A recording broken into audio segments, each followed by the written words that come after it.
Hello, everyone, and welcome to another episode of She Said What She Said, the podcast where we interview badass women in the sports world and beyond. So we have another fun show tonight. Because guess what, guys? It's a Penn State track and field type of night. Why do we have so many of these? Well, because our team was that fucking good. Yeah, so let's go ahead and get started here. I'm going to bring in my co-host. You guys know her. She is the former NCAA 400 meter champion and 2012 Olympic semifinalist, also from Penn State, Miss Shayna Cox. Hey, Shayna. Hey Sherry, how you go? How's it going? How are you doing? Have you spoken yet today? It doesn't feel like I have. It doesn't feel like I have. How are you? I'm good. Yeah, I know. I did a morning workout today, and I was like, I don't do this on Wednesdays, especially. And then What time does a morning workout start? I was actually supposed to do a 6:30 a.m. workout with my training partners, but he had a very crazy thing happen.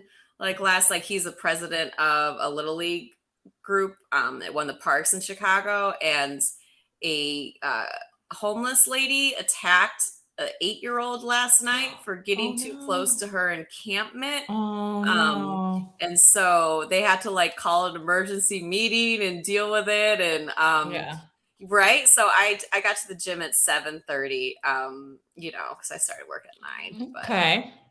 And today's a big day, guys. It's Frank's birthday. Happy birthday, Frank. Frank from our guys show. It is his birthday today. But yeah, how was your first day doing a 12-hour or first week doing your 12 hours? It's okay. It wasn't bad. Yeah. I had to say some interesting things at the hospital, so it wasn't so bad. Yeah. I mean, besides not being able to speak correctly while greeting me, I think you're doing there's great. a lot of watching and listening. You were doing so well when we were talking, though, before we jumped on. So, I 100% believe in you, and I believe that you're going to do great tonight. That counts for a lot, Sherry. Thank you. So, yeah, we have another super fun, exciting show tonight. Bringing back a little bit more of the Penn State track and fields. What? And it's like, people are like, how many Penn State track and field people are there? Well, there's a lot of us. And there were a lot of really good people too. Yeah. But this person, she came in right after me. Literally, I stepped a foot off of campus, and then she came on the very next day. But man, she's an 11-time All-American, which doesn't that tie you and Connie? I don't know, but I wouldn't be surprised. I mean, I know. I counted her. I looked at hers, but I believe when we had Connie on here, and you guys are both 11, but she was also 11, but she only was at Penn State for 3 years. Right. Exactly. So if she had been there 4 years, she might have actually been the most All-American in Penn State history. Yeah. Yeah, so All-American. All-American. Yeah, so she's an 11-time NCAA All-American, 400 hurdles, 4x4, a couple of those with you. I'm sure she got thrown on the 4x1 at some point. Oh, probably. Absolutely. Why wouldn't she? And then she went on to Team Canada, because guess what? We've had Team USA, we've had Team Great Britain, we've had Team Jamaica, and now we have Team Canada. So we have the whole United Nations of Penn State track and field. Then we'll get into some of the crazy stuff that she's doing now as an actual professional adult. Because let me tell you, even just the stuff she's doing now is mind-blowing. Yeah, exactly. So she's a smarty pants. But without any further ado, let's introduce Miss Fawn Dorr. Hey! Hi! How's it going? Hey, Fawn. It's going great. What's up, guys? Thanks for coming on. Thanks for having me. Of course, you're kind of the definition of badass women. So quite literally, I would say that. Literally. She climbs actual. I just need to get this out of my before we even start. You climb actual literal mountains. You're a mountaineer. Yeah. How the hell does one decide I'm going to become a mountaineer? I'm just going to climb that big ass thing right there. You just have to really like suffering. Yeah. Suffering is my hobby. So yeah, that's how I got into it. No, I mean, after track and field, I read a book actually, and it was called Touching the Void. I think there's a documentary that follows the book quite closely on Netflix, and it's called Touching the Void. And when I read it, I was like, I want to know what this is like. It's actually a horrific story, so I don't know why I wanted that. Like, it's a horrific story. But yeah, it was an amazing story of like survival and companionship, and I was like, I want to know what this is like. So yeah, I went to mountaineering school, and I went through training and started climbing things. And how many of the large ones have you climbed? What, 14ers? Is that the ones that you're working on? Well, 13 or 14,000 feet is like anything in the lower 48 states is going to be 14,000 or lower. Yeah. There's nothing over 14,400 feet in the lower 48, which is why I went to Alaska. Right. Oh, right. Yeah. And what was it, last June? So around this time last June, I was gone in Alaska to climb Denali, Mount McKinley, and which is, you know, over 20,000 feet. So but in order to get higher than that, you really have to go to China, to Nepal, or the Himalaya. Yeah. Do you have plans for that at any point in time? Yeah, actually, there was. I had plans this winter. However, they fell through because of COVID. Yeah. I was actually supposed to climb a peak in Chile, but it ended up getting postponed. So those and it was Andes higher. are wild. Yeah, those Andes mountains are what. Speaking of like crazy documentaries, like some of those like survival stories of like the plane crashes in the Andes. Oh yeah, just insane. So is Everest on your future someday? You know, everybody asks me that. I was asked that. Someone just asked me that yesterday, you know? And the fact is, yeah, actually, yeah. So, I mean, I have no immediate like plans underway to climb Everest. However, if I got the proper funding to do it, I would consider it. On that note, I'm not willing to like mortgage my house to climb Mount Everest and stand in a line for a summit, you know? So the average Mount Everest climb for a US person costs somewhere between $40,000 and $80,000, depending. Yeah, I mean the permit alone to climb Mount Everest is over $10,000. So goodness. I didn't even know you needed a permit. Oh yeah, you need a permit for almost every mountain. You need a permit, or you need to be able to show, which is kind of the reason why you go like to mountaineering school or something.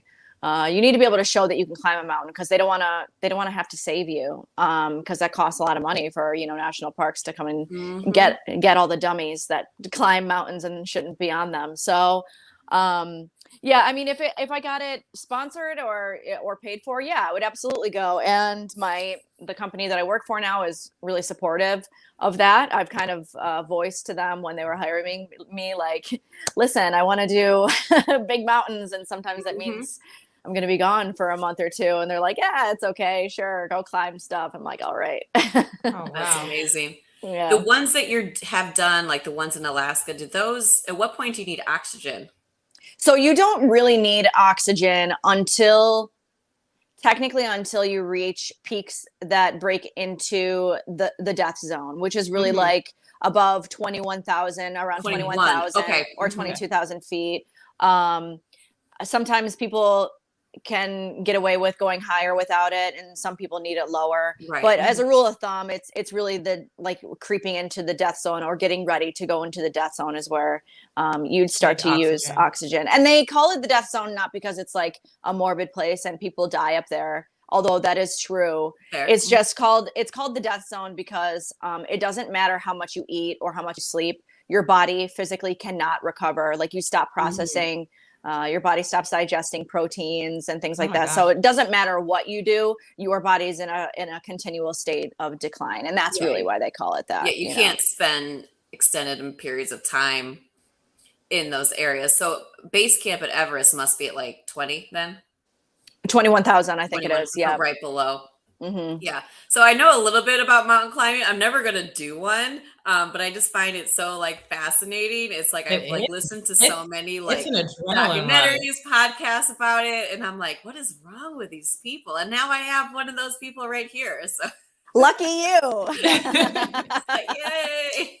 So tell us, because obviously when it comes to mountain climbing, like you're a beast on your own, right? But like, tell us about how you got to post track. So tell us about getting into track, kind of your journey on how you like journeyed from getting into track to, you know, I know you've been in a couple different schools to like finally emerging on the other side as a professional athlete. Yeah. So my journey, I feel like is not a common one. So I started out really young, started running track and field, and actually I was asked to join the cross country team when I was in like 7th grade, and it was a dare, and I was like, I don't know what cross country is, but I know what dares are, and I'm down, right? So I joined the cross country team, and I was pretty good, and so obviously, you know, cross country and track and field are sister sports. So then I went out for track and field, and I was like the MVP of my track and field team when I was in 8th grade. So I wasn't even in high school yet. And I had gone to state championships in the 800 meter. I had gone to state championships in the 1500 meter. And somewhere in around my sophomore year of high school, I was actually hit by a car. I was riding on a bike, really on a street that I really shouldn't have been riding on. It doesn't have much of a shoulder, and you can drive 50 miles an hour on this road. So I was hit by a car going 50 miles an hour, and I suffered a TBI. So I had a traumatic brain injury in the accident. And ever since then, I started having seizures, and from the scar tissue that had formed like on my brain. And they found that I had less medical issues the lower the event I ran. So I went from running like steeple, the 1500 meter, and even like, you know, 5Ks in cross country, and they dropped me lower and lower and lower. And I was kind of fast. Like I was sort of fast, you know, short distance wise, but not fast enough to be like really good at the 4. So they're like, well, she already knows how to jump stuff. So I started running the 400 hurdles, and I was New York State champion when I was a senior in high school. I think I ran 60.2 out of high school. I think I was ranked number 2 in the nation. Unfortunately for me, I was really bad at school. And actually, I digress. I was not really bad. I was disengaged. I was very bored in school. And so I never did my work, and I skipped school a lot in my later years of high school. My senior year of high school, I missed 40 days of school, none of which were in cross country or track season. So if I wasn't running, I just didn't go to school. And because of that, my grades were really bad. And I didn't get passed through the NCAA clearinghouse. So I had a bunch of full scholarship offers out of high school, but I couldn't take any of them because I couldn't pass through the NCAA clearinghouse.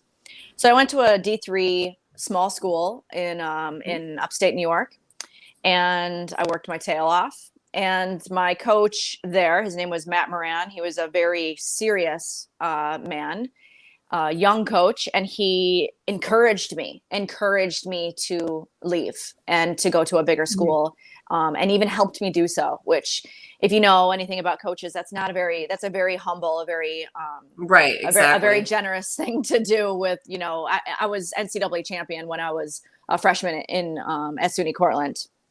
So he had gotten his doctorate at Penn State, and he's like, I think you need to go check it out. So I did a couple school visits, and then I went to Penn State, and I was like, give me the pen, sign here. You know, I saw the facility. I loved the coach. I was like, I'm in. And I accepted a full 50% scholarship at Penn State when I entered. And they kind of, I hope they bump that up a bit.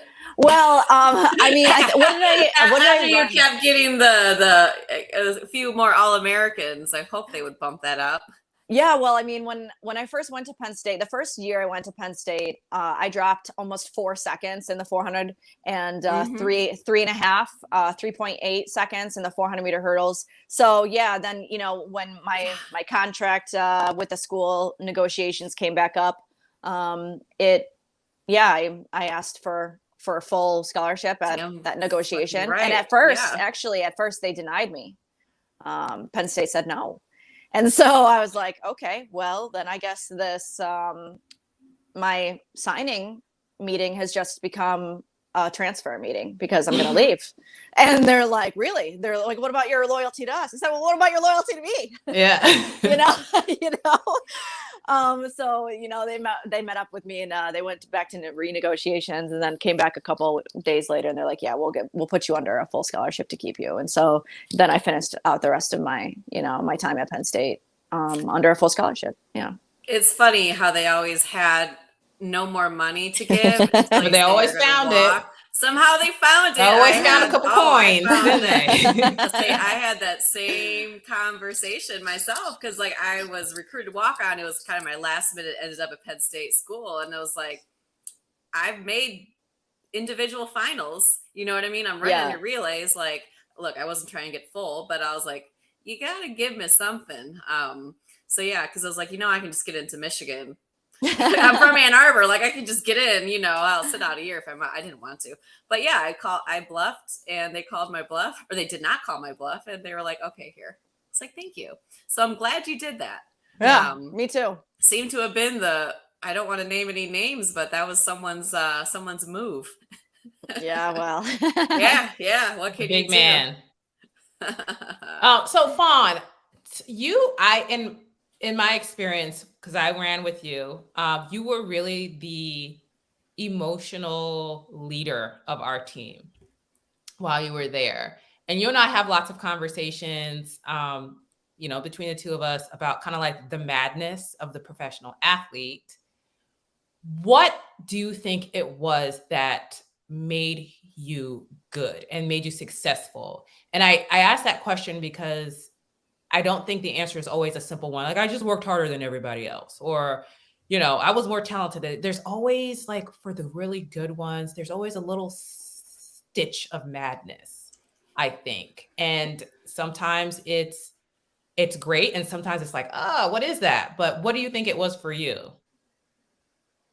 Well, I think it really kind of changed throughout my career what it was.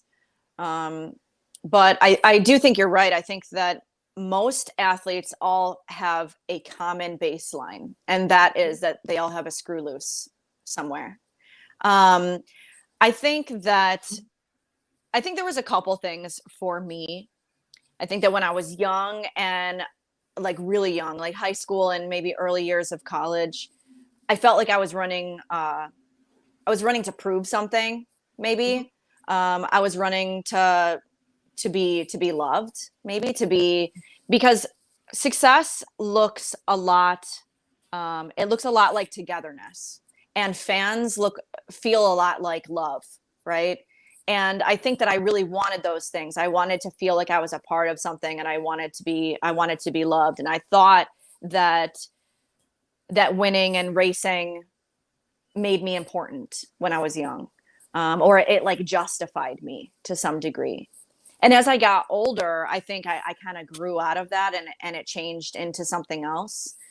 I think what made me a really good athlete, outside of the fact that, maybe I was compensating for insecurities, and maybe in some degrees, I still am, maybe I'm still trying to prove something. I don't really know.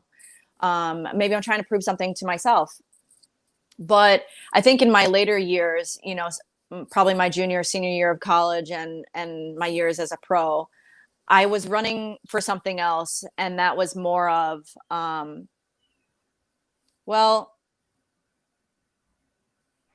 think it's kind of hard to explain. Yes, I think I had a screw loose, but I think that it was because I had like a lot of honor in myself, in my time. And I looked at my time as money. I looked at my time as my investment. And whatever I was going to do, I was going to pour myself into it. And I think that running made me like accept myself. It was the only thing that I gave everything of mine to. It was the only thing I was super vulnerable to. And as the years went on, I think I became less and less afraid of looking stupid, because the more confident you are in yourself, and your abilities and your ability to be resilient, probably, at the foremost, at the forefront of that, it makes you not receive failure or embarrassment or disappointment the same way. And so I think that for me, it was like the thing that maybe it started running was being insecure. And then as things shifted and I went from, chasing people to running with a target on my back, it turned into, now I'm running because I am secure and I'm not afraid of losing. I'm not afraid of looking stupid. People really underestimate the power of not being afraid of looking dumb. A lot of people don't try new things, or they won't step outside of their comfort zone or their element because they're afraid of the way people will see them. I remember there was a time where my Coach Johnson at Penn State, wanted me to run the 100 hurdles, or the 60 hurdles. And I was like, okay, I've never done this before, but we're going to give it a go. And the first time he's like, all you got to do is go over hurdle 1. I'm like, okay. So I got in the blocks and I went after hurdle 1, and I'm a 400 hurdler. We don't even start looking up from the track until 8 steps in, Right. Yeah. So that thing goes right there. At 8 steps, you're already on this hurdle. And so I bit the dust, and I mean, I bit it so hard. I had brush wounds in my elbow, on my face, on my hip, on my leg.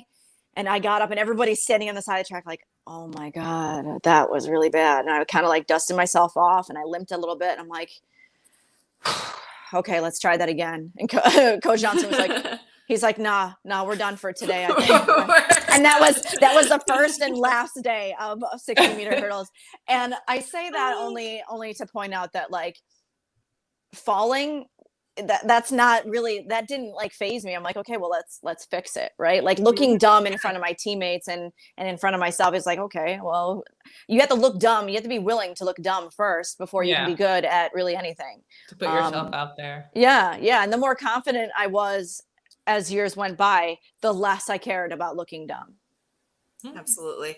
It's and I love how you say that. There's certain like, I do some bouldering, I do some stuff at a ninja gym. One of the first things you do is you just learn how to fall, right? Because everyone falls. And if you didn't fall, that means you didn't try hard enough. Right. You know what I mean? Like, if I go through I'm rock climbing with my buddy on Saturday. If I go through the whole day and I don't fall, that means I didn't try hard enough. Like, that means I stuck to the easy routes and I wasn't working on everything. Like, I will have to fall multiple times, or else you're just not pushing it enough. Right. I won't fall like you. I won't bite the track with my face, but I mean, it's amazing. I feel like as a hurdler, every hurdler has that every one hurdler has eaten fall. it. Oh my God. Yeah. That every fall. hurdler will eat it. Yeah. Yeah. Yeah. That is steeplechasers too. Steeplechasers will also bite it too. So yeah, you can't be afraid. Absolutely.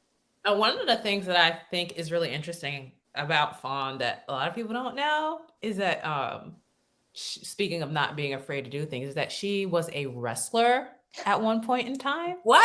She was on the wrestling team. She wrestled against boys. I did.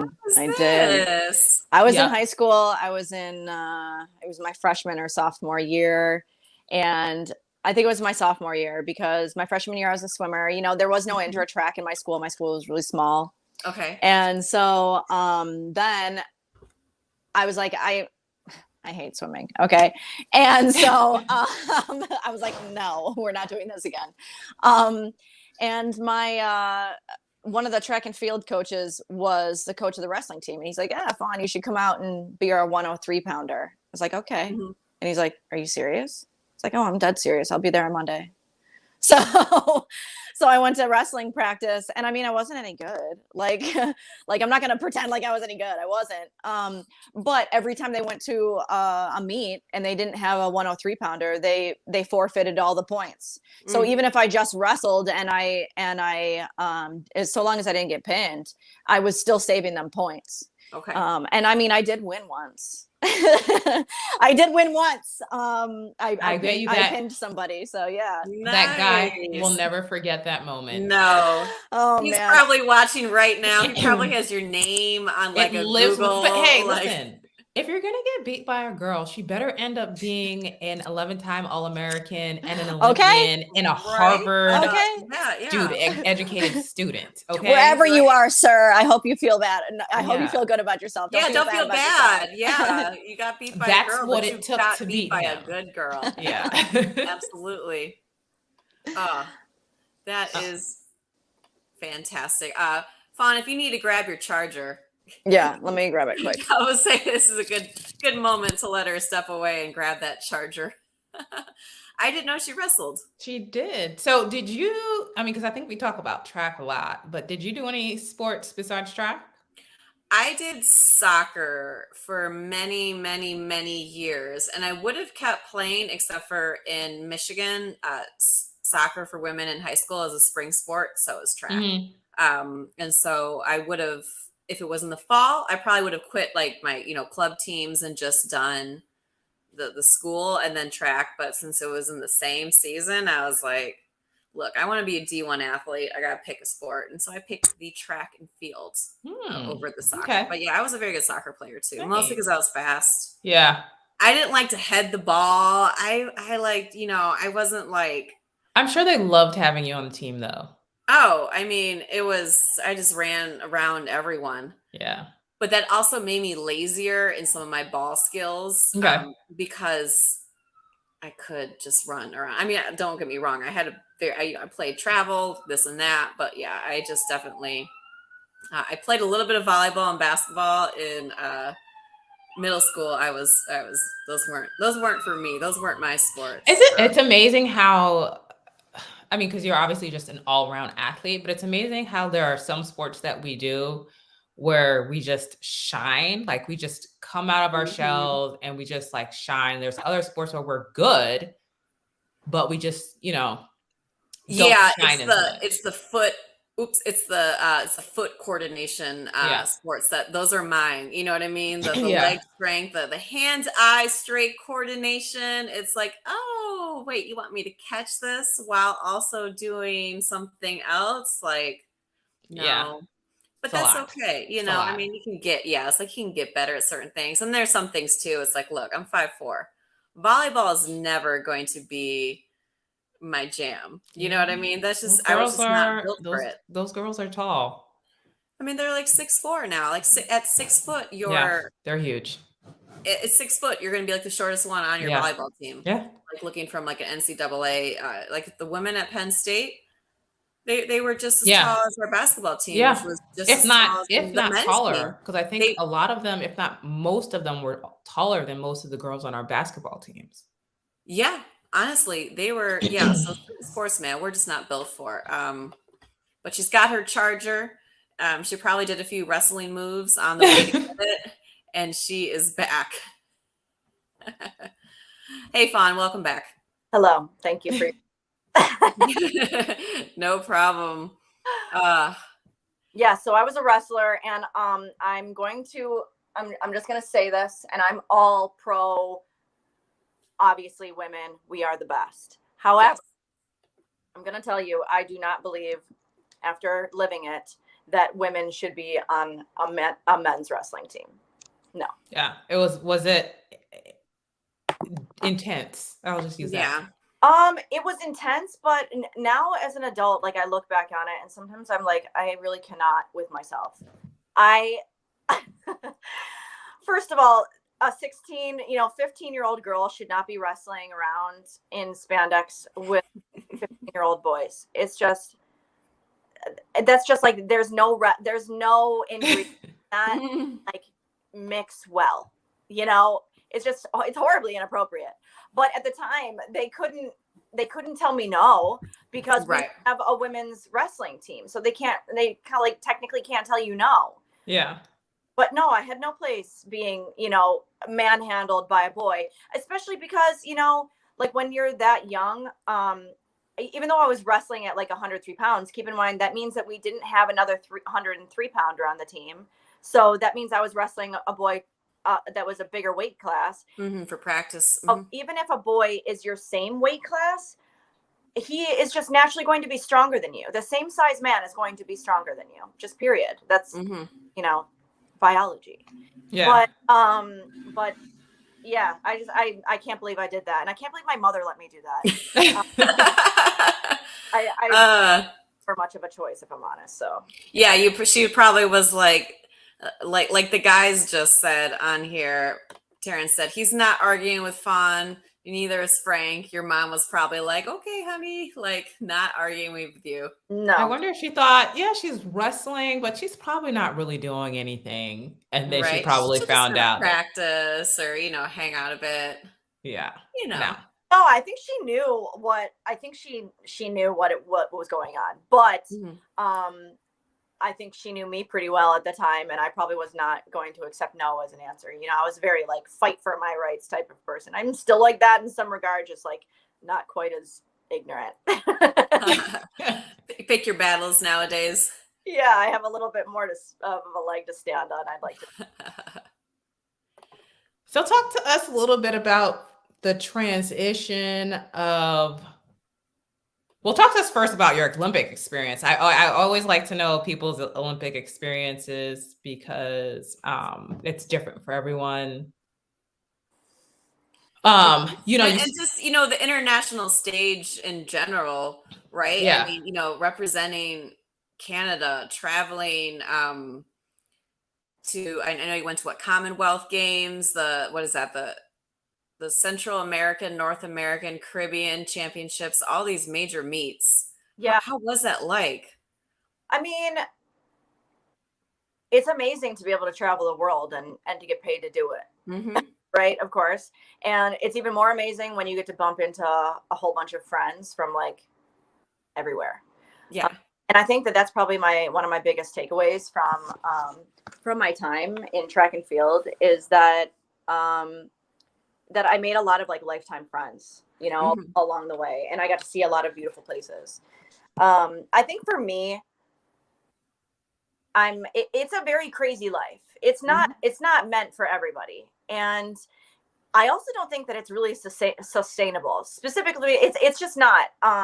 There's so much pressure, and it's go, go, go. And I mean, you live out of your luggage for four months at a time, and it's high performance and eating weird food that you're not used to.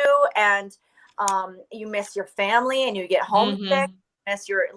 You miss your stuff. You miss sleeping in your own bed. You miss your showers. And I mean, it sounds so like privileged to be like, oh, like, well, you're thrilled, you know, you miss home, but that's the truth of it. That's the story. And, you know, we have an idea of what things are because they're romanticized in the media, and society puts athletes on these pedestals, and to some degrees, in some ways, it's appropriate, but it's not an actual like real picture of what it looks like to live it in real life. And so I think that as athletics go, I loved it. I loved training. I loved my friends. I loved my coaching, and I loved getting better. I loved seeing progress. And I loved the excitement and preparation. And after the 2012, you know, the Olympic trials for me in 2012 were really awful. I'm not going to lie. Right. You just missed it by a hair. Well, that was a part of it for sure. But another part of it was also that, and a lot of people don't know about this, but, you know, I had just become a Canadian athlete. And at the time, I had I qualified for the World Championships indoor for the USA. However, I sat out because I knew I was in the middle of a transition, and you can't compete at an Olympic trials or a national championship for two different countries within 1 year. Okay. Sat out of the World Championships, and then I only qualified outside of that year. So a full year had passed since I represented the United States. only 3 days before the Olympic trials. Wow. So literally I had 3 days, a 3-day window. And when I got there, my primary competitor, I was ranked second going into the Olympic trials. Or no, I ranked first? I can't remember if I was ranked first or second, but we were very close. And she and I raced the week or two before the Olympic trials, and I beat. And then when we went to the Olympic trials themselves, her coach had submitted a protest against me. So there were people protesting me racing at the Olympic trials in 2012. And I had no friends in Canada. They called me a plastic Canadian. You know, it's a very nasty term that people use to refer to athletes that change countries. Like you're fake somehow, or you're not real. Even though I lived half of my life in Canada. But yeah, it was just a very unpleasant scenario. And, yeah, I ended up getting a second at the Olympic trials and not being placed on a team. And it was a really lonely, very, very low point in my racing career. It was probably the first and only time I've really ever felt defeated. And that was rough. And then after that, after the Olympic, debacle there, I went home and actually, while I was in Canada, I threw my phone into a lake. And when I went home, I didn't get another phone for another couple months until after the games were over. I didn't speak to my family. I didn't talk to my friends. I literally became a hermit. And shortly after that, I shaved my head. I got a whole bunch of tattoos. Like the definition of, meltdown, like emotional meltdown was in full effect. And, one day someone I was dating at the time was just like, listen, they sat me down on the couch. They were very understanding and very kind. And they were just like, listen, you have to make a decision. Like, if you're going to hang up your shoes for good, do it. And if you're not, go for a run. Like, you need to just put your shoes on and go for a run. And so just like that, just overnight, I was like, all right, I guess we're going to do this. And I just made a decision. I'm going to run until 2016, and then I'm going to be done. And then I'm going to live like the rest of my life. So I knew I was going to retire in 2016, back in 2012, before, 4 years before that. Because really you kind of make those decisions in 4-year spans. Like, am I going to? Right. You have to. Yeah. It's a whole cycle. Yeah. So, and then after that, I moved to South Carolina. It was, my college coach was leaving the university. So I was like, well, I have to go somewhere. And I went and started training with his brother. He kind of hooked me up with his brother. Yeah, Buggy. So I was in Clemson, in South Carolina, and was training there for a while. And I ran pretty fast that year. I didn't run under 56 seconds, but I ran just about 56 flat that year. And it wasn't a great year either. I was really struggling. Like, I was emotionally, I was really messed up from the previous year. Yeah. That would fuck up with anyone's mental psyche. Just not being welcome. You know what I mean? Just having things taken away from you, stuff that you've worked so hard, people protesting you even being there. And you know what? It really, this is going to sound crazy, but it really, it shook my faith, my core. I was like, how could I, the night before the Olympic trials, be on my knees, praying in my hotel room, and to be devastated by not only getting second, but getting second, and they're only going to take one. And I'm being protested and no one's talking to me. I'm blacklisted, and just the social media just tearing me up. And I was like, it was traumatizing. That is the word I would use to describe it. I have never been the same athlete after that. Actually, I would admit that. But then the next year I went and raced in South Carolina, and trained there. The next year, my contract was actually up for a renewal, and I was living and training in Atlanta at the time.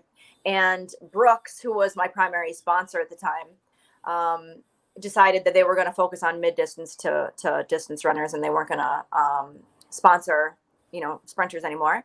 So they didn't renew my contract. And so now I was in Atlanta. I didn't have a full-time coach. I was broke and had no income coming in. And I'm like, okay, I guess this is when I go home. So I moved back to Buffalo. I moved in with my sister. And I trained alone for the rest of the year. And I ended up tying my PRs on a year when I had trained completely alone. And when I say alone, I mean, literally I'd be in a stadium with me and a bag and like crickets, like literally no one was there. Wow. And yeah, I ended up going to, I raced with Shayna. It was funny. At the Commonwealth Games in Glasgow that year in Scotland. We were there for quite a long time. And I ran a pretty good season. And then in 2015, I was training with the Toronto training group. And so I was living in New York, but I would drive to Toronto, which is only like 2 hours from here. Right. To go to practice like once or twice a week. And then I would do my training, whatever other training days here. So I was kind of shuffling back and forth between here and the Toronto training group. And at first, actually, no one in the training group talked to me either. And it wasn't because they didn't like me or anything. It was more so, I don't know if it was me. I was very cold. I wasn't very friendly. I wasn't there to make friends. I was there to run fast. So, if someone had a conversation with me, I was probably not all that pleasant and not making friends very easily wherever I'm going. And so it took some time, but our training group ended up training in St. Kitts in the Caribbean for a number of months. I was there for, I think, almost 8 months. And, through that time period, we became pretty close friends, and some of them I'm really good friends with even now. And after that year, while I was at Olympic training camp in St. Kitts, we had some problems there. And at the end of that year, we didn't realize, but the problems that we had when we were in St. Kitts, our coaches got fired.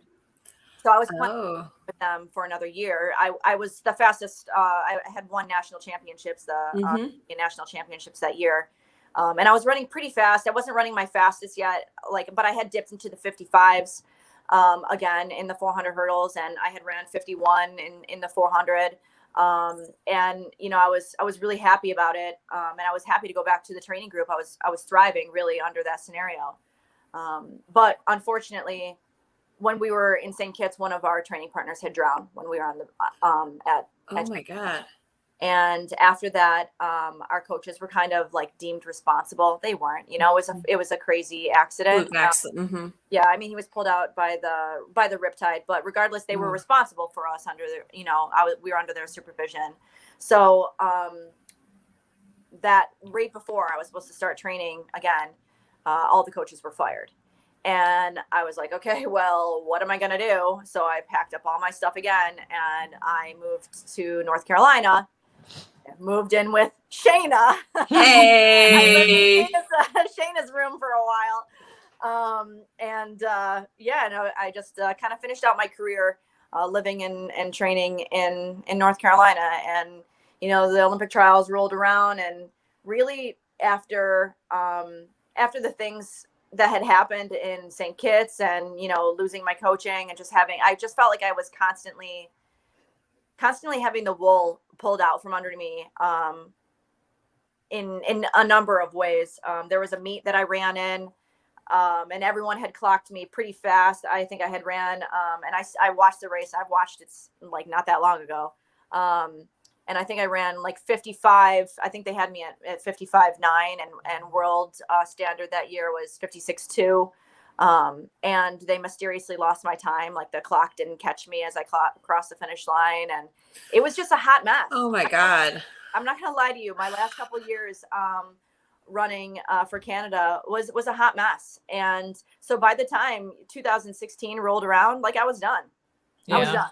I think that's One of the things that people, like you said, they kind of glorify the lifestyle of being a professional athlete, but it's almost like you're on a boat and you're always throwing things off the boat. Like there's so many sacrifices that you have to make: time with your family, time with your friends, relationships, starting a family, just a lot of things that make the average person, that allow them to thrive from day to day. Yeah.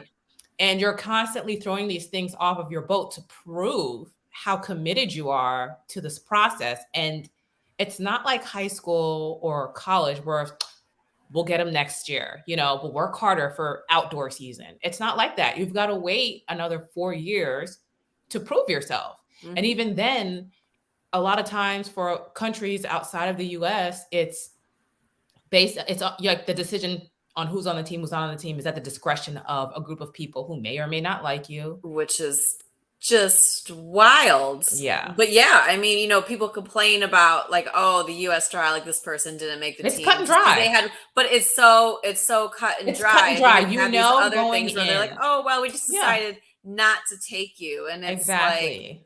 like, wait, going in, what? we want 3 athletes. We're going to take the 3 fastest athletes, and that's it. You already know what the deal is. I was pulled off of a team in 2015. Like 2015 was a whirlwind of just like, honestly, of screwing me. I got screwed at every corner. And I was pulled off of a team because I didn't sign declaration paperwork, which is like, they sent me an email saying, hey, if you qualify for world championships, would you like to compete at world championships? If you qualify for the Commonwealth Games, would you like to compete? And because I didn't like fill out this piece of paper, I was number 1 in Canada, and they didn't put me on the team. Jesus. It was actually last year for Tokyo, I remember reading that the Great Britain team did not take some of their athletes that had Olympic B qualifiers that were, and they were just like, no. And it's just, I just don't understand countries that are just like, meh. Well, that's what happened to me in 2012. Like, and it's exact same. It's like, it's there's no logical reason to do it, right? I mean, you are there to represent the country. You have the qualifying standard, while it might be the B, but not the A. You're still being invited to get in, and it's your whole career, all your hopes and dreams, and you just have some bureaucrat there going, meh, no, we'll just not send anyone. It's just insulting, and I really feel for you for having to go through it, because I too would probably have thrown my phone in a lake and shaved my head and gotten a bunch of tattoos, because honestly, I don't know how I would have controlled my temper. I don't know how I would have done that. I remember there was one time, I think it was leading up. It was one of the Olympics. I honestly can't remember which one it was. It might've been 2016. Because we had gone to world championships, the world relay championships, and the top 8 at world relays got automatic places. 2016 Olympics, and we got 4th. And I remember going into the 2016, they were talking about putting Melissa Bishop, who is, and I hope I'm saying her name. I know she has a different last name now, but she's one of the best 800-meter runners in the world, period. Yeah. And, she has always been right in the mix. I think she got 4th at the last Olympics. And they were talking about putting her on a 4x4 relay. And I said, between what heats are you going to take an 800-meter runner who's like really like, the star child of Canadian track and field, and you're going to make her run multiple rounds of the 8 and then multiple rounds of the 4x4 so that you don't have to bring an extra person? Send that poor girl up for failure. Oh my God. It's setting her up for failure, and it's taking away the opportunity from somebody else. It's all about like saving money sometimes. And I'm not like I said, I'm not trying to paint track and field in kind of like dark light. Some of the most wonderful and like beautiful times of my life were in the stadium, and and proving things to myself that I never thought of, and living a life that most people are afraid to even dream, right? So I understand that, but my narrative and my story is mine, and that's what it is. I appreciate you being honest about it, because it is the truth, right? It is, I don't want to name any other country names, but I have a good friend of mine that also had dual citizenship, and he just felt like the other country's federation was not one that he felt comfortable representing, so he ended up not, making the US team. Like he could have, ran for this other country, but he just like, he just felt like that federation was shady and he did not want to represent him. Right. And it's just so many people, it's just bureaucrats, right? It's just people behind a desk, nameless people that we don't know that are just toying with people's careers, making decisions based on money. When you have the budget, right? You have the budget to send. It's Team Canada. You have a ton of people. It's Team Great Britain. You know what I mean? You have these budgets. You do all this stuff to promote your teams, and then you're just picking and choosing and like, oh, well, you qualified, but meh. It's just, yeah, it's really the ugly side of it. And it's nothing to do with the athletes and everything to do with the people behind the scenes that, holding make the watches. And they just don't care. And it's, I can't imagine looking someone in the eye. Of course they're not going to, right? They're not going to look at you because they don't care. But I can't imagine looking at someone in the eye and being like, I know you could do this, but nah. Like, who does that? It's just not cool. Give it 4 more years. We'll try another, right. 4 more years. Like you have that. Right. Yeah. Absolutely. So, I mean, by the time my running career was, by the time 2016 was rolling around, like I was so disengaged. I was just really, I was fulfilling like a promise, to myself and the people that I had, my fans and whoever else that I was dedicating that part of my life to. And once it was over, it was done and I was done. And I was pretty happy to be over it for the most part. Like I know a lot of people really struggle leaving track and field, and I feel for them. I do. And I struggled, but really not because of leaving track and field. I struggled because I didn't really know who I was. Not because it wasn't like I was holding on to the dream or something. I was very much so ready to let it go, but it was more like, okay, well, like now what though? And how did you figure out your now what? Yeah. I mean, your now what has turned into some pretty impressive award nominated work. Oh, thank you. Well, first, before you can have anything good, you're probably going to go through a destruction phase. And that is what I did. I set fire to almost every corner of my life. I ended a 10-year relationship that I was in. I quit my job. I went back to school. I moved across the country, like back to school, because I was living in the South at the time. And it was like at one point in time, I'm sitting in like this teeny tiny apartment. I'm like, how did I get here? Right. But that is, I guess, to a degree, that's kind of what you have to do. Like when you people that are 30 do not retire. So when you are in something like track and field, or you're a musician, or you're something that has oftentimes a really short lifespan, that means you're going to have multiple lives within one life. And so I took it as kind of an opportunity. I'm like, okay, well, we're starting again, like we're starting over. And I kind of gave myself permission to do that. Like, if you don't know where you're at, cool, go join a club, go get a hobby, go do whatever. And that's why my life now looks like I am the same person in a lot of ways. I would like to think that I have a lot more inner peace than I did when I was racing. Because I don't have the pressures of like, you have to run this time by this date, at this meet. And if the wind is blowing in the wrong direction, and you know what I mean? It's like those factors are all, kind of out the window now. And it allows me to live my own life the way I want to. So I don't have those external pressures that I had when I was racing. And that gives me permission to be a much more peaceful person. And to explore other parts of me that maybe I didn't have the opportunity to while I was racing. So yeah, I mean, I got a job. I went back to school and I quickly got a job right when I got done in Buffalo, and I wanted to be close to my family again. So I moved back here, and there was definitely an adjustment phase, but I think what I had to realize is that going back to where you started, like moving back home after living all over the world isn't the same thing as never leaving. And so the places was the same, but I was very much so different. Exactly. And I let myself be very different. And when I came back, that's what I did. I pursued things that set my heart on fire, and I gave myself permission to love something else.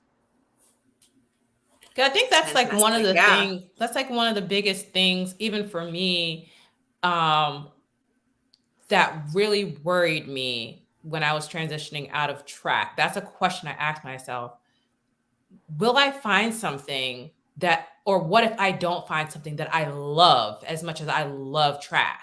Mm-hmm. Do you know what I mean? And that's what scared me, because that made me feel like there would be a void inside of me for a very long time. And I found that thing. So, you have like, your purpose. What if something never makes me feel alive again? Exactly. What if I that's never, like, what if I never love again? Exactly. That's like, that was like my biggest fear. But and it's a relative. I mean, it's a real fear, right? Because you've given, I mean, especially you guys with your post-collegiate careers, you've given decades of your life. That is who your identity is. That is your true love. And so, yeah, it's kind of like, not like an addiction, but it's like, what else will fill, right? Yeah. This thing that I need. So it definitely is it's a true fear, but I feel like both of you have found things that you have definitely loved and are doing incredible things. Fawn, you are a New York Times Award nominee. That is pretty exciting. Tell us about that. Yeah. So actually, when I was at Penn State, I wrote a speech on political lesbianism, and which is, political lesbianism is really, think of it like someone who was a victim of a sexual assault no longer being able to be physical with men. So they choose to date women not because necessarily they're attracted to women, but because they cannot be with men. And so I wrote a speech on that, about an entire community of women in Florida that do not allow men in their community, and kind of how it got to that point, how these people got this way, and how, yes, for some people, homosexuality was indeed a choice. And just whether it's a choice or it's not doesn't really validate it or invalidate it. And especially not for, this group of women. They all had their reasons, and it's no one's business, right? Exactly. But so I wrote a speech on it. And yeah, it was nominated for the New York Times Award. That is awesome. Not many people can say that. That is just like one of the coolest things you can do. And now you are a student again. Why don't you tell everyone where you're a student at? So I was accepted into Harvard Medical School. I wrote a paper. The irony is that I really struggled academically sometimes. And so I didn't get into Harvard really based solely on academics. I wrote an academic paper on some aerospace engineering software. And just some aerospace engineering I know, software. right? I'm not really into academics. The hardest. But I just completely, put all this together and I put it in a paper. It's fine. I'm not smart though. Yeah. So I wrote this. I helped write this paper that helped to create software that anticipates or hopefully predicts whether an aneurysm will rupture or not by the scans, by CT scan. And so this publication got published, and I applied to Harvard. I was like, well, we'll see if I get in. And I couldn't believe it when they actually said yeah, and I got my acceptance letter, and so now I'm a Harvard Med School student. So proud of you. Phenomenal. I really am. Like, of course, everything that you've done on the track, but even off the track, you've just blossomed. You know what I mean? And it's just great seeing you find your passion again, and you're still the same emotional leader that I've always known. So it's just been great watching you kind of find your next step. Yeah, I feel like we were kind of talking about the fear a little bit of not being able to find something you loved, or maybe feeling like your best years are behind you. And I find that there are parts of track and field that I'm never going to have again. I'm never going to have the big stadiums, and I'm never going to have races that come down to 100th of a second. I have accepted that, but I have replaced those things with other things. And you have to allow yourself to do that, whether that's your family, or, there is something so beautiful about watching a child grow up. And if you were racing your whole life, you'd never get to experience those things. You'd never get to experience the other side.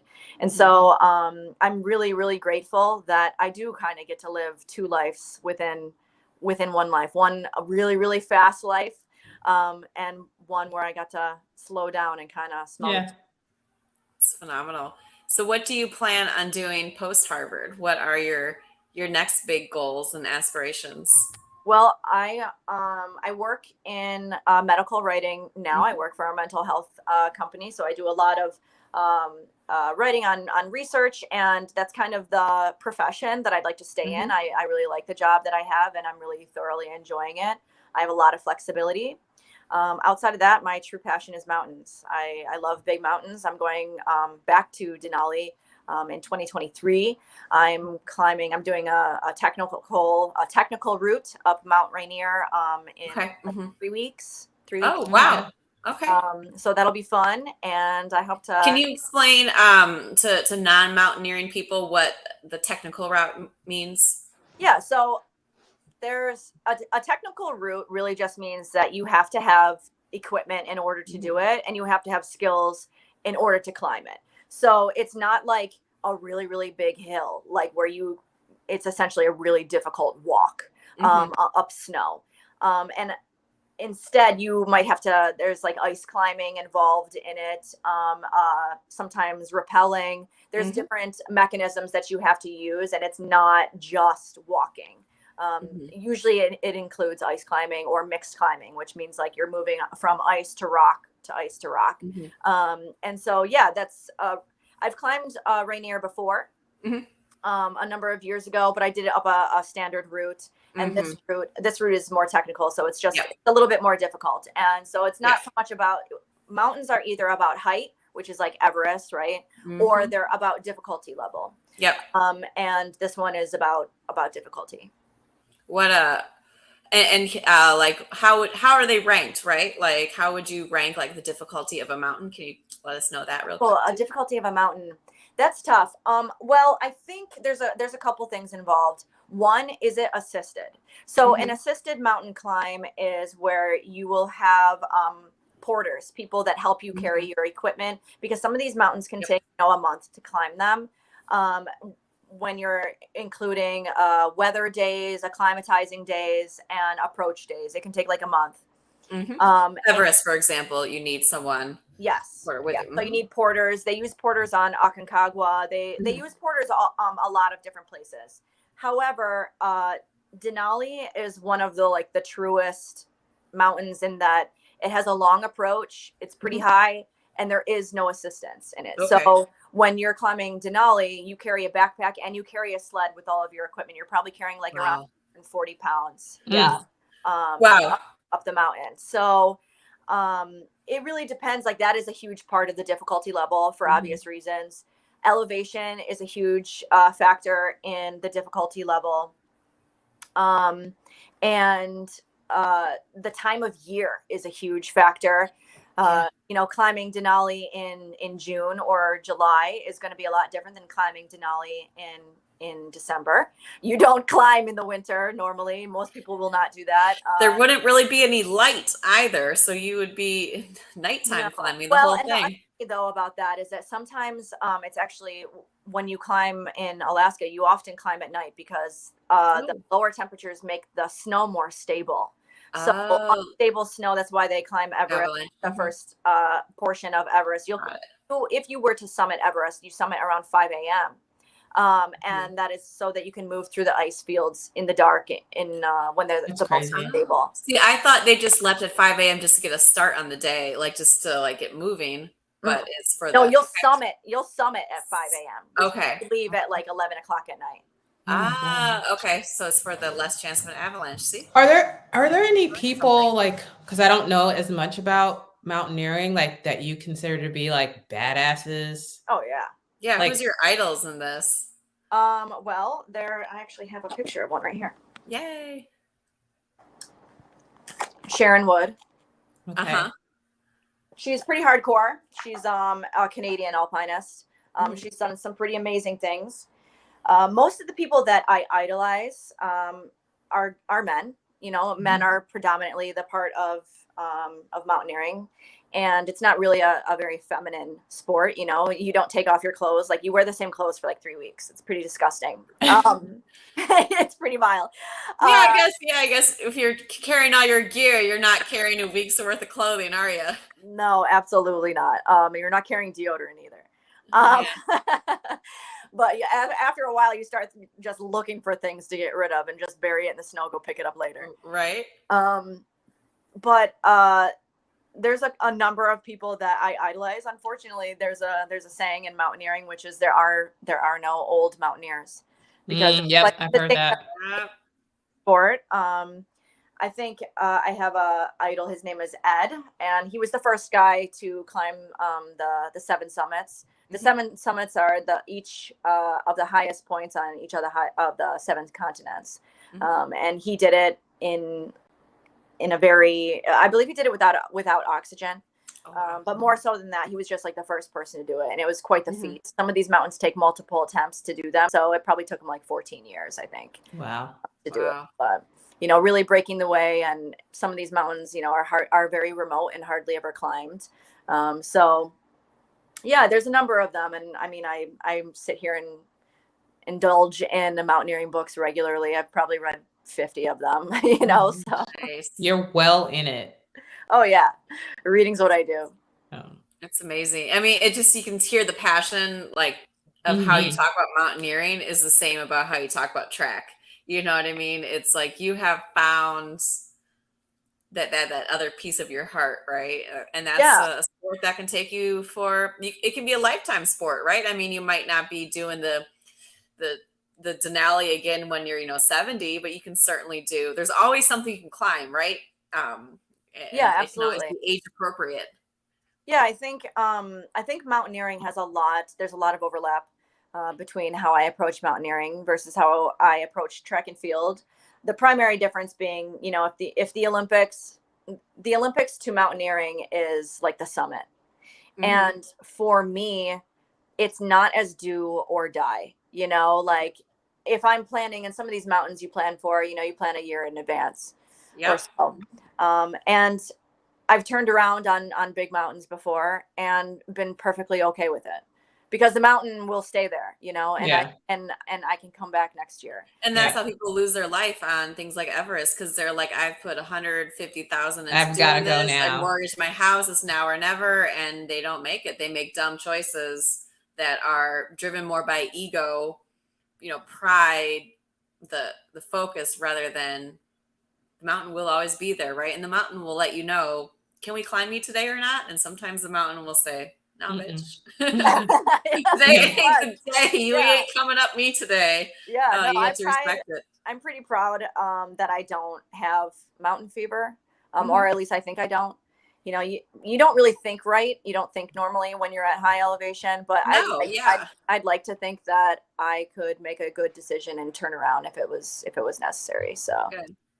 Yeah, that makes us feel safe to hear. I also feel like women are probably better at making those smart choices than men are. Like women just tend to make smarter choices in life. Yeah, I think maybe not so much in the mountains. Like the women that you meet in the mountains, they've got a screw loose, Fair. It is what it is, they're not out there like, it's a continual state of suffering. And I mean that truly. I remember when I came back from Denali, somebody asked me, they're like, oh, was it fun? And I was like, well, not really. No, I remember talking to you about it, and I was like, wow, that actually sounds miserable. It was. And I like, really, even now as you're talking about, like, I don't know if I could, because I'm thinking about it. Oh, nice hike. A nice little hike through the day where we go and take a shower. That maybe takes a couple of days. But when you were talking about it, and I had watched, because you blogged quite a lot of it, which I was really happy about. I was like, oh no, this is not good. This is not good. I don't think I could have done that. I would have tapped out very early. Like, girl, come back and get me on your way down. It's called type 2 fun, as in it's not fun when you're doing it, but it's that joy when you bury me in the snow. And come back and get me on your way down. Oh my gosh. There was very strange things that happened. Like, well, sometimes like, and in Alaska, you move at night oftentimes, but it doesn't actually get dark, in the summer. Right. Yeah. But it is cooler because it's kind of like this weird gray, like continually. However, during the day, it gets to be like 70 degrees on the glacier, 75 degrees. Wow. It's hot. You are like, you have all your vents open in the tent, the door open, and you're just like steaming. And so it drops down, negative 20 degrees at night. And then it's 70 degrees during the day. So it's like, you're never really prepared for the weather. No. I can honestly say that climbing Denali, one of the days was the most difficult athletic thing I have ever done in my life was climbing Denali. Wow. There was one day where the last, I'd say, quarter mile, maybe a little less, of this trip, I could see where we were going. I could see tents in the distance, and I just wept the whole way. I don't even know how I did it. Like, I was like a shell of myself. I just kept on walking. Like, I definitely passed, and maybe this is why I was okay turning around on Denali at one point, because I had really wondered and really never touched my limit, like my threshold of like what I was capable of in athletics, which says a lot given that I've hit qualifying Olympic times twice. Yeah. But on this day, I was like, I don't think I can go on, and so like Fawn has like left the chat. She has like left the building. She's not here anymore. No, I was not there. I don't even remember parts of the climb. Like, I disappeared in myself or outside. I don't know where I went. But my feet kept moving. And so that last, quarter mile or so that I was walking into camp, and I literally did not know how I got there. I was like, I crossed over a line today. Like, I crossed over a line of what I was capable of doing. Wow. I've literally never been here before in life. And that alone made the trip worth doing to me. Yeah. Because I got to see like a part of me that I've never seen before. How often do we get that in life? I haven't. The average person never goes most of there. us will never, ever. Because I'm not. That's a limit that is just, man, to find that limit and to just teeter on the very, very edge of what you can do, and maybe cross a little foot over into the impossible and live to tell it. Oh, that's incredible. But now you've pushed your limit. I know, but now your limit is here, right? Yeah. From there to there. We'll see next time if we can push it a little Absolutely. bit. We'll and how does one train for, because you said you're doing Denali again next summer. How do you train for that? The best way to climb, to train for the mountains, is to go get your butt into the mountains. And so to climb a couple mountains, and so like doing Rainier is like a training plan for Yeah, Rainier is a definite training ground. Rainier is the closest thing to an alpine mountain that the lower 48 states have. Okay.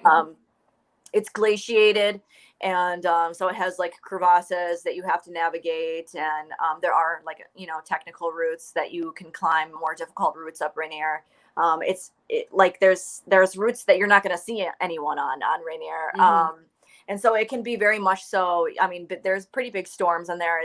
There's snow year round. It's very similar. So you can do that. But Rainier's not in my backyard, so I can't do that. No, you're in Buffalo. Right. Fortunately, the Northeast where I live is really good in the winter. There's ice climbing around here.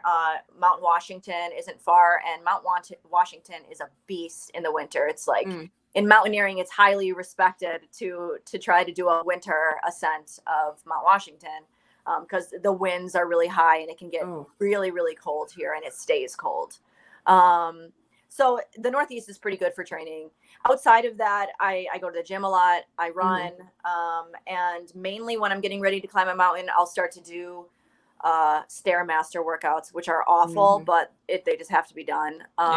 Like right now I'm doing them. I'm up to 40 minutes. I'll probably try to get somewhere up to like an hour and a half at a time.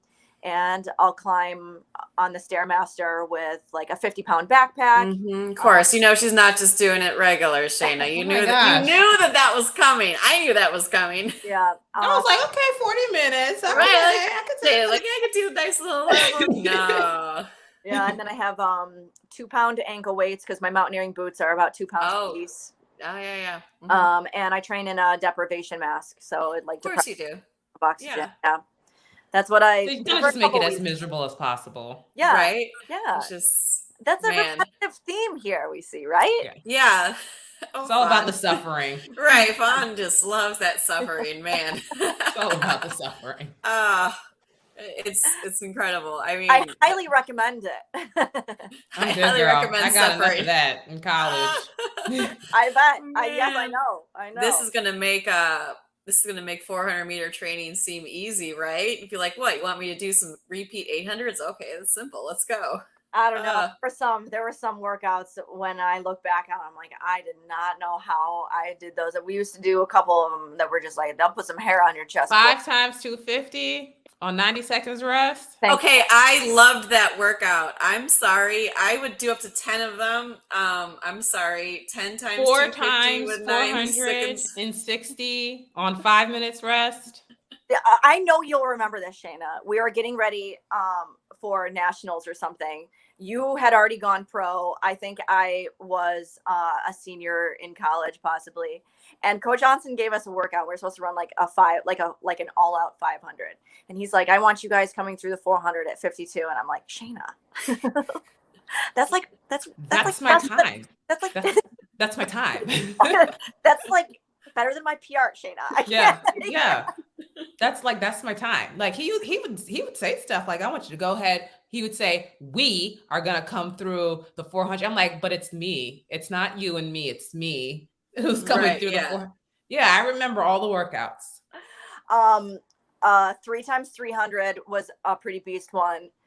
I'll never forget. There was one workout that I did. We did, what was it? It was indoor. It was 3-3-5-3-3. And that 5 right there. Better. It gets better. So we did this 3-3-5-3-3. And I think I was probably the only one at the time that was like on time for my threes or something. And he was yelling at us and, you guys suck, basically, in kinder words than I'm sure he used. And he scolded everybody and told them to go up to the weight room. And the weight room at Penn State overlooks the track. And so everybody starts walking up and he's like, Fawn, you stay here. Get back here. I'm like, oh my God, I'm going to get yelled at. I'm like, what did I do? He's like, put your shoes back on. Oh, you're going to do it again. Oh my God. And I was like, excuse me? He's like, to whom much is expected, much is required. And that's a Coach Johnson. Coach Johnson just be doing things sometimes, man. He just be doing things sometimes. And so as I'm doing this workout, I remember in everybody's standing like with their watching over the balcony, watching me do this workout by myself again. And during the 500, I just like wet my pants. And Coach Johnson's like, well, you went pee now. It's too late. Let's finish up the workout. I can also see Coach Johnson saying that.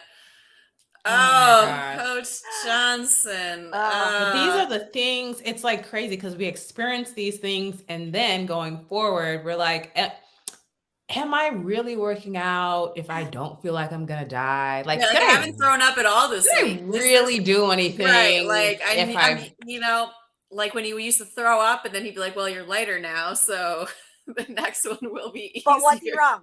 No, he was not wrong. He wasn't, right. So you just had to like get it out and then go run another 300. My favorite thing is when we would train outside and it was hot and we used to try to get water and he'd be like, well, if you're thirsty, you're already dehydrated and you don't need any water. I'm like, pretty sure that's not how it works. I don't think any of your logic actually pretty sure I'm still works. thirsty. I know, right? Like thirsty. We should have kept track of all of his phrases that made absolutely no logical sense whatsoever. Well, the funny thing is that, and I know I've mentioned this to Coach Johnson actually when he's called me before, is that when you're at high elevation, you get something called like loop thoughts or loop songs in your head. Mm-hmm. And you can't get rid of them. Like you'll just constantly be hearing a song again and again and again, or phrases or whatever. Mm-hmm. And a couple of the phrases that got stuck in my head on a loop were Coach Johnson's when I was on Denali. I was like, oh my God, this man does not get out of my head. It literally lives in your head. I kept on hearing, what was it? stop feeling sorry for yourself was the number one. I was like, wow, glad we've got that with us here. Stop feeling sorry for yourself. Oh yeah. my gosh. I still to this day have dreams, maybe nightmares about Coach Johnson, like giving me workouts and doing this. And we love Coach Johnson. Coach Johnson was a phenomenal coach, and yet it still has instituted a lifetime of fear in me of running like 10,000. I constantly have dreams that 400. I'm at a track meet and I can't find my spikes. And I'm scared that Coach Johnson's going to yell at me because I'm going to miss my race. Like, you know how many times that actually happened to me? I know that happened to you before. Yeah. Did you have to find me a pair of spikes somewhere? You lost the spikes? Oh my God. Twice. Or Gigi did or something. I remember this. Yeah, Gigi was to Oh my God. Yep. Let's not do that.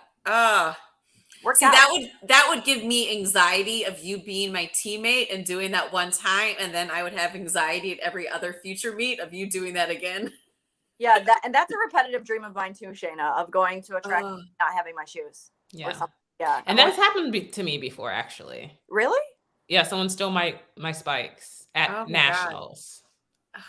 What year? I'm trying to sabotage this is you. high school nationals. Yep. Trying to sabotage you. So I have the dream where I'm trying to run the 400, but I can't run anymore, and I'm like running, like running through water.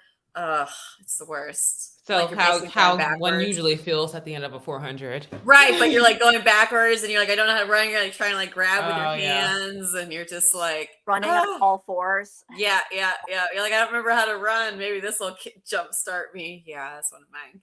I like to think that that Coach Johnson and my years of track and field molded me into a very resilient person, and I think I am, and I can pretty much handle all kinds of chaos. And I know Shayna and I have talked about soft limitations, the things that we think we can do, and then we realize that actually we can do something probably way better. Mm-hmm.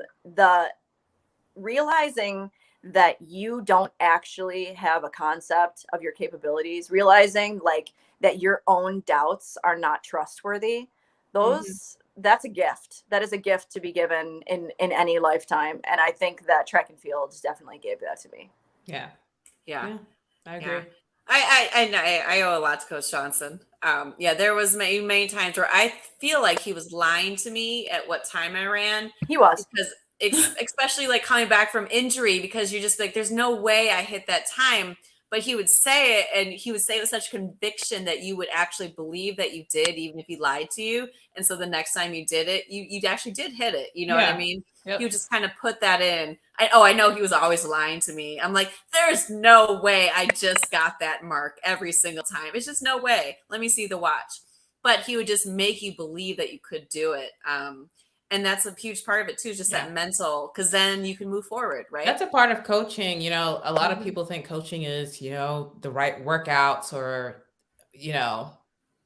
the science behind it. But a lot of it is like the mental part of it, how to coach the athlete's mind, because you're like you almost have to convince somebody they can do something before they do it, I think to a degree, there's like a healthy amount of, well, we hope that it stays healthy, but I think that if you're going to be a good coach, there is an amount of manipulation that needs to be. Oh, absolutely. And not manipulation in like with a negative connotation, but like understanding your athlete's needs and playing into those needs and desires in a way that is for the betterment of the athlete.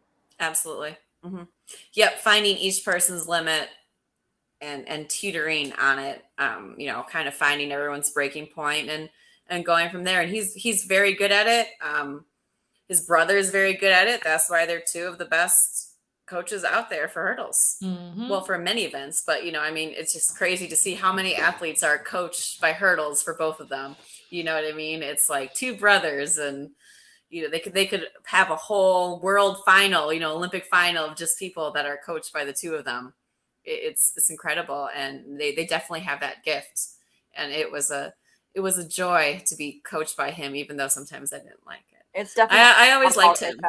Definitely a multifaceted job. There's a great degree of understanding of like the human condition, and I mean it's kind of an art to be able to bring someone to their breaking point and then to pull them back. Yep.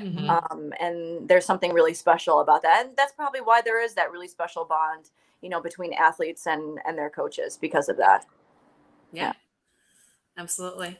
Well, Fawn, thank you so much for joining us. It was a pleasure to finally meet you. Yeah, man. Shayna, you said that we reminded us of each other, and you were going to tell us why. Yeah. Oh, I just, because we're both white, Shayna, not all of us. No, not at all. I think it's like you both have this like bulldog mentality where you just kind of go for things. Do you know what I mean? You just kind of go for it, and you don't base your effort on rhyme and reason. You just say, this is what I'm going to do. This is what I want to do. And you just kind of like go for it. There's a lot of people like convince themselves they can't do something before they've even tried it. You know what I mean? Yeah. And so I really appreciated that about you guys. You guys were both really great training partners, honest training partners. And I always thought that was something I enjoyed and relied heavily on. I personally wouldn't have, honestly, because like no one likes to train by themselves, and nobody likes to train with training partners who are like, gonna give you half of what they've got. And so, that's instrumental to my success, I would say. So yeah, appreciated that. Yeah. Well, thank my you. Pleasure. Absolutely. It was a pleasure. So, well, thank you, Fawn. I will be certainly keeping an eye out on your mountaineering stuff, because like I said, that's a personal thing that I like to admire from afar.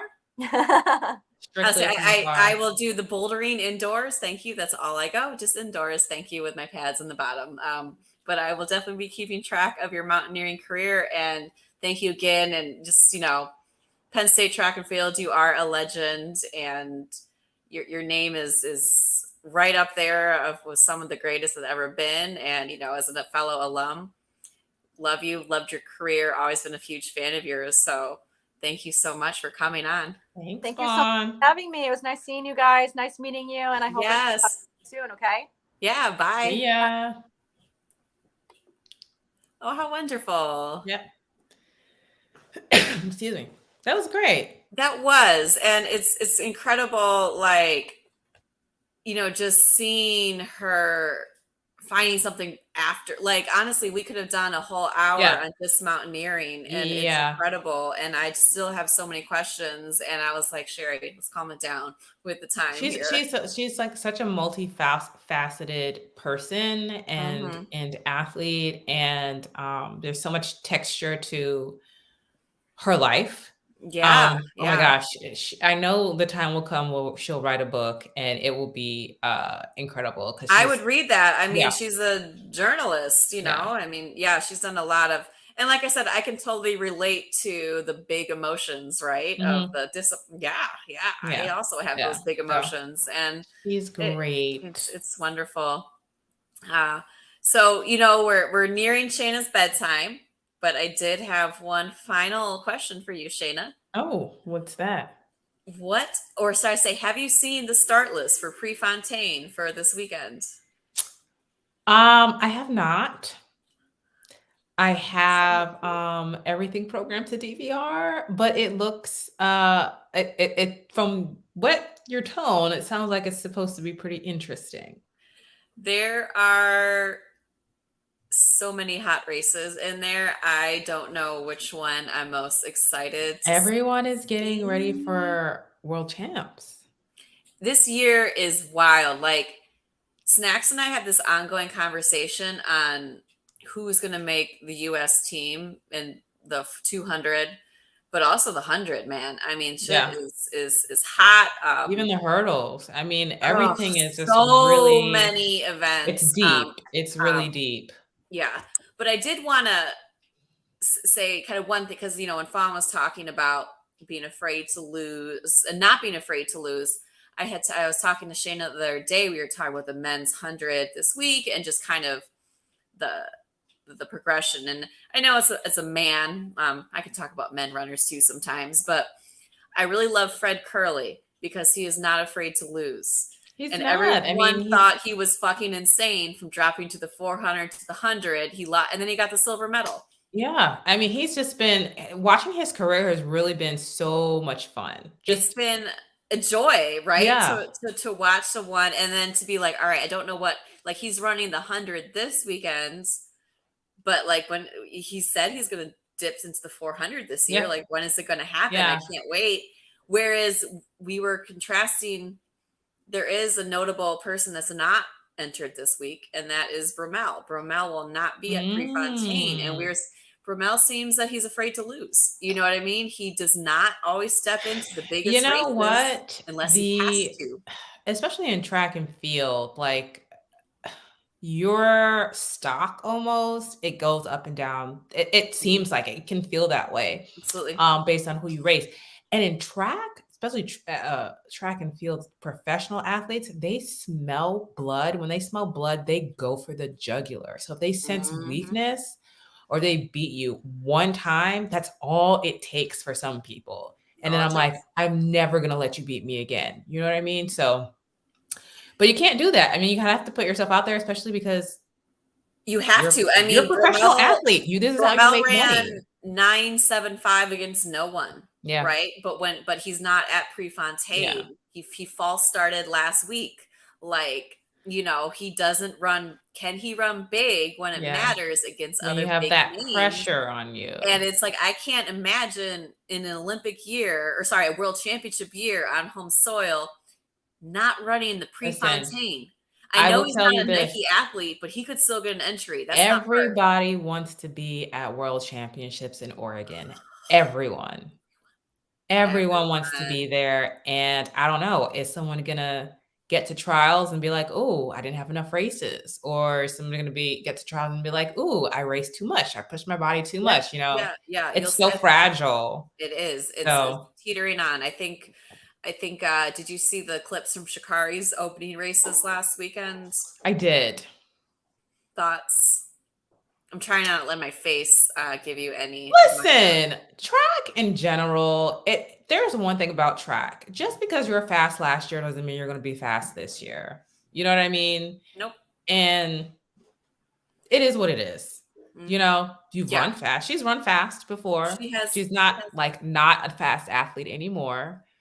Well, the times were crap because the weather was crap, and the weather was very bad. 8-hour lightning delays. Very, very, very bad weather. It was horrible. However, it's a part of that opening race. She looked rusty as fuck. She got fourth. The second one, she barely won, and she got dusted out of the blocks. Yeah.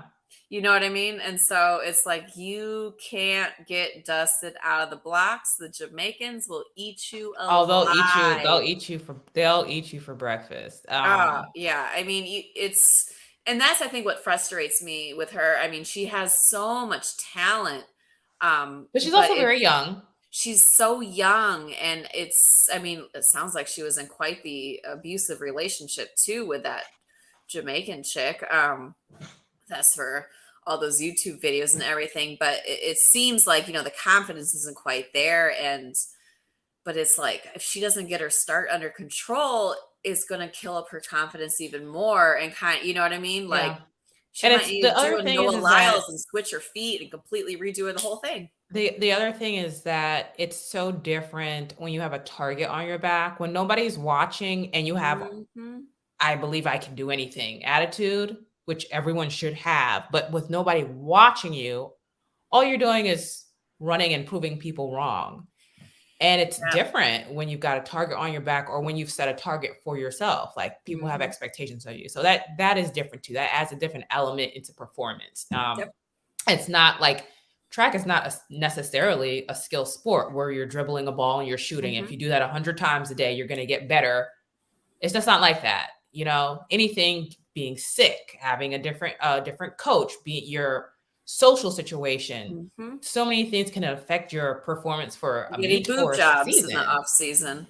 Who did that? Sha'Carri got a boob job. Oh my gosh. Okay. Well, you know, but I think it was still, you know, she's been through a lot, and I want to give her some grace, right? I mean, with her personal life, it has been and you got to think that if she's in an emotionally abusive relationship, you're feeling like your self-confidence, maybe you got boobs, but like, oh, maybe we should have saved that for an off year, right? I mean, there's just so much going on this year, and it's tough, right? When you're so young and you already enter the top 10 all time, you're like, yeah, I'm top 10 all time.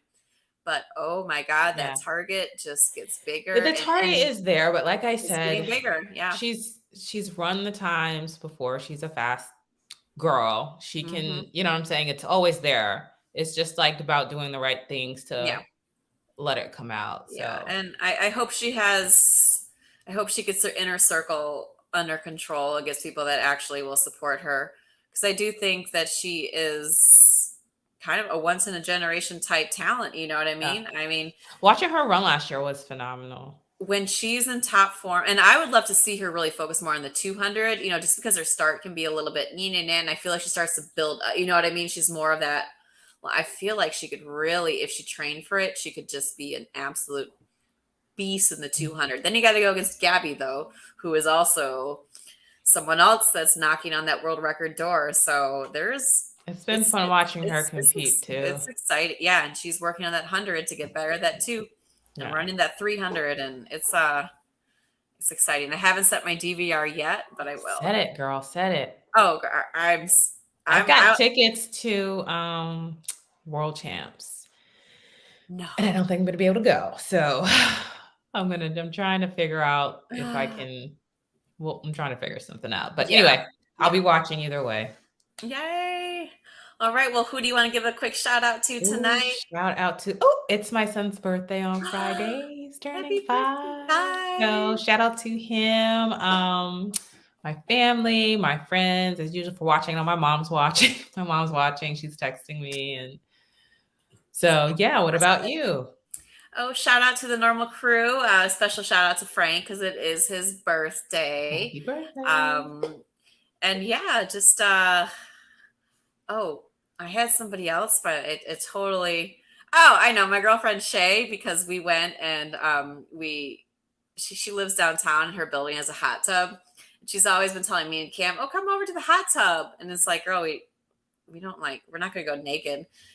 We stopped at Target and we purchased cheap bikinis and cheap flip-flops. So we did the hot tub over the weekend, and then we left our stuff over there. So now I got the hot tub and pool plug all summer long. So shout out to my girlfriend Shay. Because literally I was like, hey girl, can we come over? She was like, yeah, come on over. Like, you gotta love friends like that. I need a friend with a hot tub.